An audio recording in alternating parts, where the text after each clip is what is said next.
Have you ever achieved something significant and yet felt like a fraud, believing that you didn't truly deserve it? It could be a sports endeavour, starting a new job, being invited to speak on a topic, publishing a book, or even beginning to write a book, finding the partner of your dreams, and yet you feel undeserving, like you haven't done enough or somehow you're unworthy to receive what you've managed to achieve.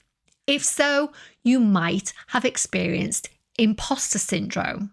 This pervasive psychological phenomenon affects individuals across diverse backgrounds, professions, and achievements. Imposter syndrome is one of the biggest reasons why people self-sabotage, stopping themselves from achieving their full potential. I'm Jo Banks. I've been a professional executive business coach for 15 years, and I'm sharing what I know.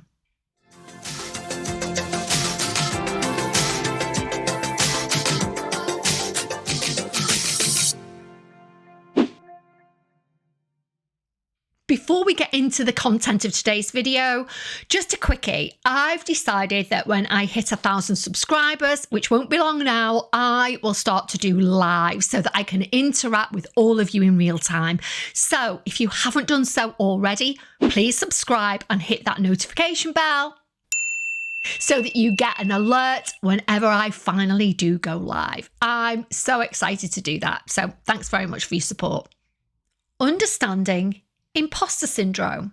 Imposter syndrome refers to the persistent feeling of inadequacy and the fear of being exposed as a fraud, despite evident accomplishments.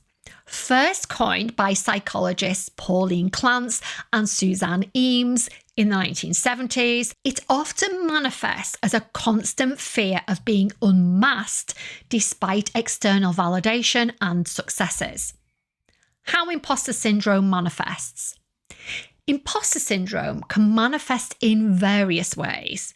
Perfectionism, setting unrealistically high standards and feeling like a failure when you can't meet them.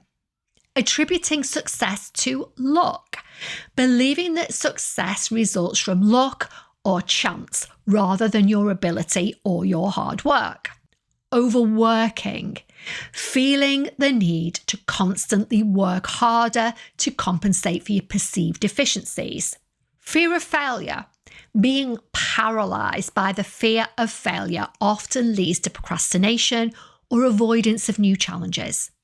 Where does imposter syndrome stem from? There are numerous factors that contribute to imposter syndrome, but some of the most common ones are early experiences, childhood environments that emphasise perfection or where achievements are never enough can contribute to feelings of inadequacy. Personality traits. High achieving individuals or perfectionists may be more susceptible due to their tendencies towards self-criticism. Culture and society. Societal pressures, stereotypes, and cultural expectations can amplify feelings of inadequacy. The effects of imposter syndrome on our careers. As an executive business coach, one of the main areas where I see imposter syndrome in my clients is when it comes to their careers.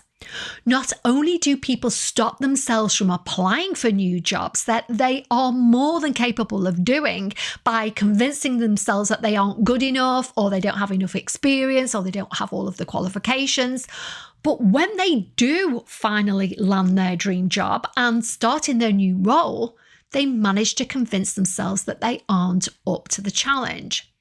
Here's a typical scenario that I see frequently in my coaching practice. A well-qualified professional applies for a new role that they believe ticks all the boxes regarding content, level, remuneration, culture, values, etc. It's a step up from what they're currently doing, but deep down they know they're ready and they're excited at the prospect. They have all of the transferable skills, experience, qualifications, and a proven track record necessary to succeed in the role. They secure their dream job after jumping through the various hoops during the recruitment process. However, their internal imposter syndrome kicks in between a few days and a few months after starting the new job. When I call them up for an update, I often hear variations of, "Joe, I can't do this. What was I thinking? I don't know what the heck I'm doing. I feel like such a fraud. I don't know if it's right for me. I think I've taken on more than I can chew. I don't think I'm cut out for this. This is too much. I should leave now before I get found out." That's what imposter syndrome sounds like. Deep down, they know they have the skills, and I will have challenged them appropriately during our sessions to establish their likelihood of success before they embark on their job search. After a rigorous recruitment process, the employer also believes that they have the necessary attributes. So why do competent, accomplished people suddenly feel that they can't do something they've worked so hard for? Our brains are hardwired to detect threats. The simple answer is that our brain's primary role is survival. If we're in an unfamiliar environment, our brain gets active. It unconsciously scans for risks, and every new environment is a potential threat. The amygdala, located in the temporal lobe, constantly monitors our environment and assesses whether we're safe against memories of what we've experienced before. If it recognizes that we may be unsafe, it produces a chemical reaction and we may experience butterflies or that feeling of anxiety. Our heart will beat faster and our breathing rate will increase.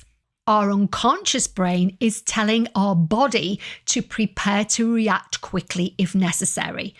As I've mentioned in many of my previous videos, this occurs when our prefrontal cortex, the part of the brain responsible for logical thinking, decision-making, and cognitive functioning, shuts down, and our more primitive survival instincts take over, triggering our fight, flight, freeze, stress response.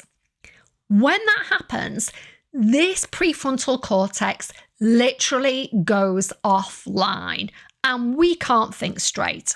Adrenaline and cortisol get flooded into the bloodstream, keeping us on high alert and making it more challenging, if not impossible, to think logically.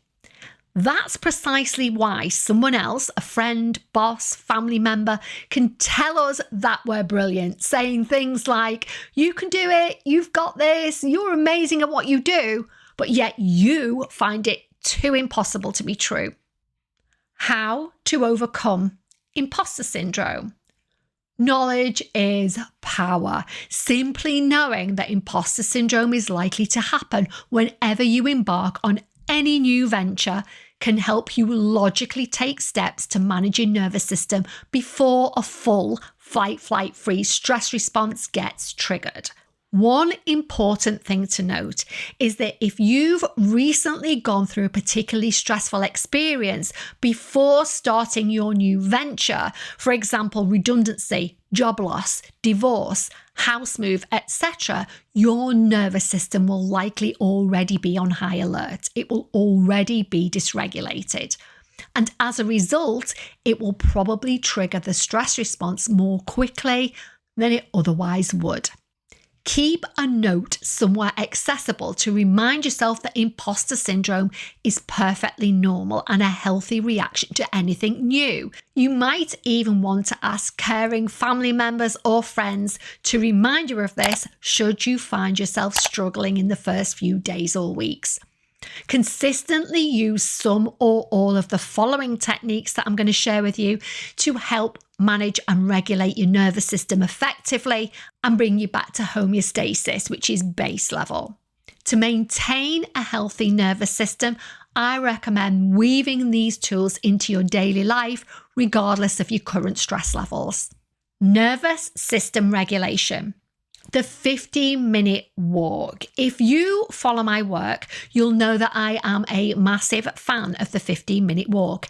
It has so many incredible benefits, not least it helps burn off the adrenaline and cortisol we release when we trigger our stress response. breath work. The physiological sigh is a brilliant tool to help combat the misalignment of oxygen and carbon dioxide levels that become out of sync when we're stressed. This simple tool effectively brings your nervous system quickly back to baseline. All you need to do is breathe in through your nose twice until your lungs are fully expanded and you cannot get any more air in, and then breathe one long, slow breath out through the mouth. And you're going to repeat that 2 or 3 times. So it literally is